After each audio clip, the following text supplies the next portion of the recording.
Assalamualaikum warahmatullahi wabarakatuh. Perkenalkan kita dari kelompok 4 yang beranggotakan saya sendiri, Siti Musahila Alfitara, dan Kak Rahmat Effendi. Di sini kita mau mempresentasikan tentang globalisasi ekonomi dan bisnis internasional. Semoga video ini bermanfaat buat teman-teman. Baik, jadi ada 6 yang akan kita bahas malam hari ini. Yang pertama, ada pendorong globalisasi. Yang kedua, ada faktor globalisasi. Yang ketiga, ada mengapa bisnis bisa go internasional. Yang keempat, ada level keterlibatan.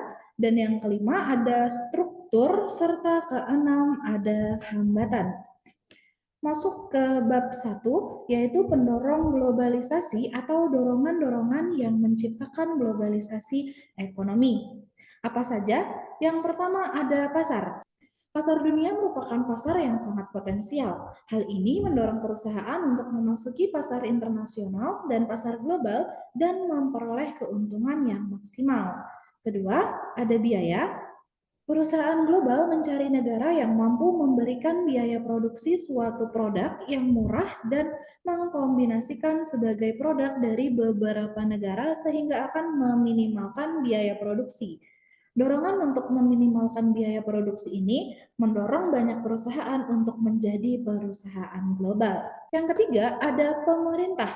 Adanya perjanjian antar negara seperti APEC, AFTA, MII, NAFTA, semakin memberikan fasilitas dan mempermudah perkembangan globalisasi ekonomi global.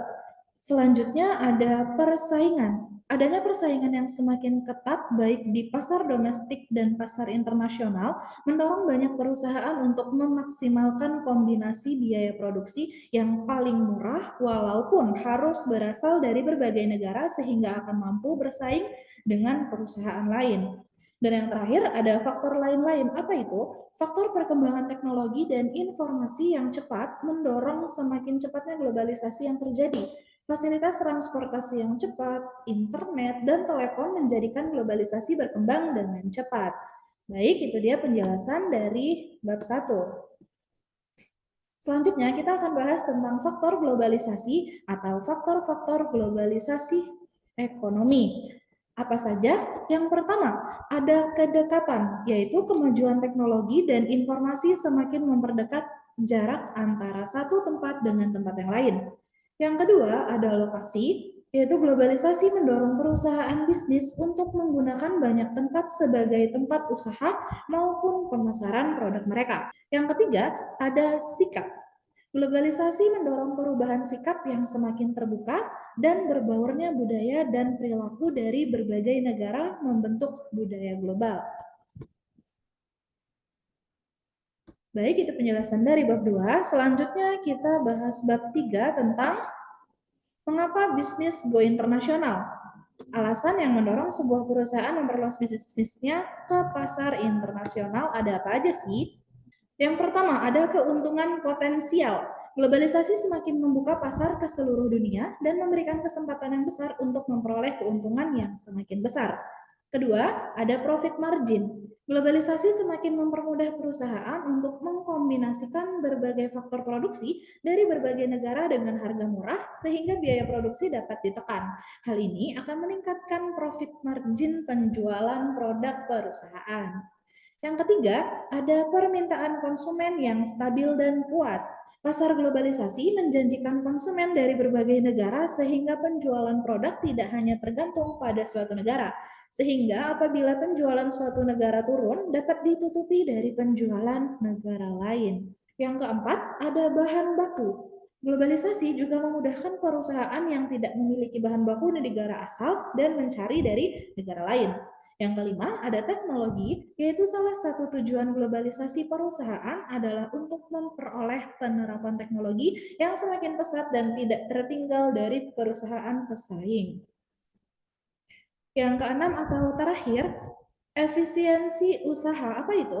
Globalisasi mendorong efisiensi produksi dan usaha karena penggunaan input proses produksi yang minimal yang berasal dari berbagai negara di dunia. Baik, itu penjelasan dari bab 3. Selanjutnya kita ke bab 4 tentang level keterlibatan. Setelah memutuskan untuk melakukan go internasional, suatu perusahaan harus memutuskan level keterlibatannya seperti satu, eksportir dan importir. Eksportir adalah perusahaan yang mendistribusikan dan menjual produk-produk kepada satu atau lebih negara asing.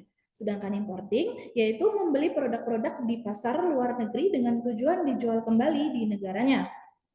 Yang kedua, perusahaan internasional.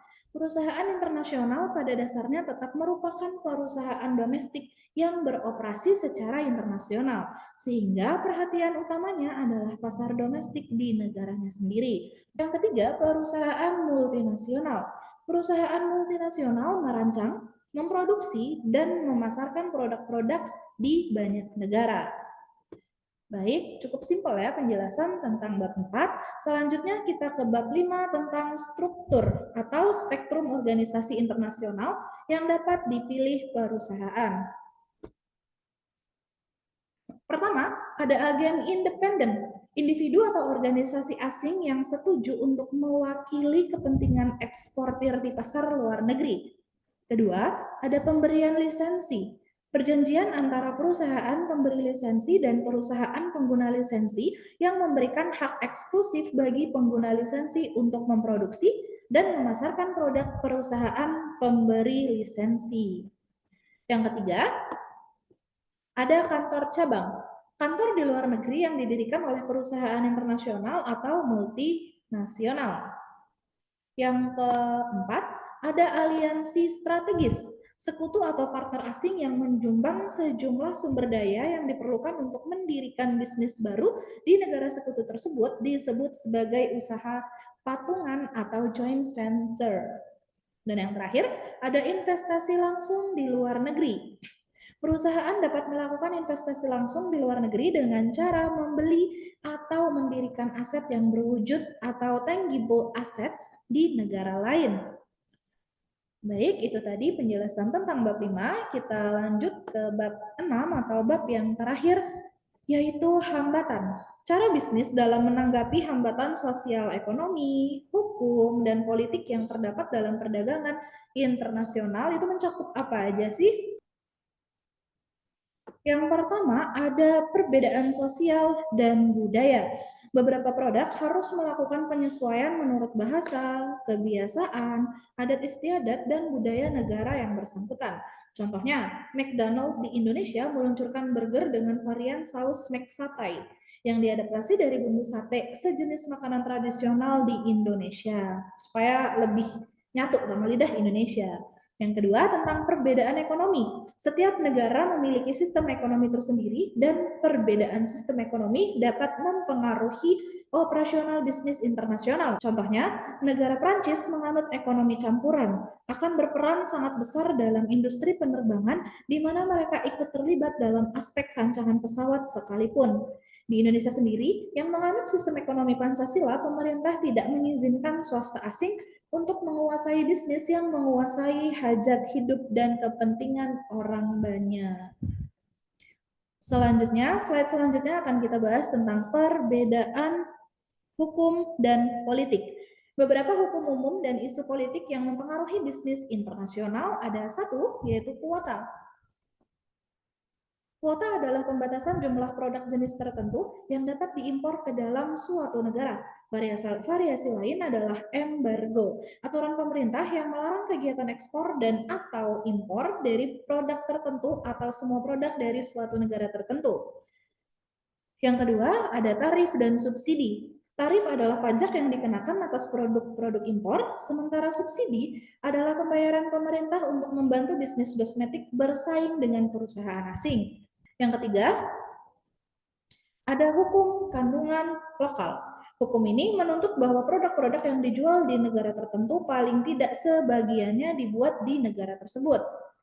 Yang terakhir, ada hukum praktik bisnis. Dua hal yang terkait dengan ini diantaranya adalah pembentukan kartel, yaitu asosiasi produsen untuk mengontrol pasokan dan harga, dan dumping, yaitu praktek menjual sebuah produk ke luar negeri dengan harga lebih rendah dari biaya produksi. Baik, sekian penjelasan dari kami. Semoga videonya bermanfaat dan dapat dimengerti dengan mudah. Saya Siti Musa Hilal Fitara dan Karamata Effendi pamit undur diri. Wassalamualaikum warahmatullahi wabarakatuh.